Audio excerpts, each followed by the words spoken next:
एक समय की बात है जब आसमान में आकाशीय देवताओं और धरती पर असुरों के बीच एक महाकवि का युद्ध छिड़ा हुआ था। असुर राजा महाबली, जो कि प्रहलाद के पोते और विरोचन के पुत्र थे, अपनी अमरता और अद्वितीय शक्ति के लिए जाने जाते थे। समुद्र मंथन के बाद देवताओं को अमर और शक्तिशाली बना दिया गया था।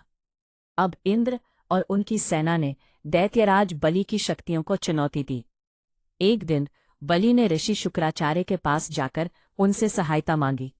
उनका चेहरा चिंतित था, आंखों में हार के बाद भी जीत की आशा। हे आचार्य, उन्होंने कहा, कृपया मुझे बताएं कि मैं अपनी सारी शक्तियां और राज्य वापस कैसे प्राप्त कर सकता हूं। शुक्राचार्य ने गहरी सोच में डूबकर कहा, तुम्हें महाभिषेक विश्वजीत यज्ञ करना होगा। बलि ने निश्चय किया कि वह इस यज्ञ को करके अपनी खोई हुई शक्तियां पुनः प्राप्त करेगा। यज्ञ संपन्न होने के बाद उसे एक स्वर्ण रथ मिला जो हवा की गति से तेजी से चलता था। उसे दिव्य कवच और अनेक बाणों से भरा तरकश भी प्राप्त हुआ। अब बलि इंद्र के विरुद्ध युद्ध में जाने को तैयार था। युद्ध में बलि ने विजय प्राप्त की, लेकिन उसकी जीत में मंत्री शुक्राचार्य की सलाह ने महत्वपूर्ण भूमिका निभाई। शुक्राचार्य ने उसे कहा, यदि तुम निरंतर यज्ञ करते रहोगे तो तुम निर्भीकता और शक्ति से भरा जीवन जी सकते हो। इस बीच इंद्र ने भगवान विष्णु से सहायता मांगने का निर्णय लिया। उन्होंने तपस्या की और अदिति, महर्षि कश्यप की पत्नी, ने भगवान विष्णु से प्रार्थना की। भगवान विष्णु ने वचन दिया कि वह अदिति के पुत्र के रूप में जन्म लेंगे और बलि का वध करेंगे।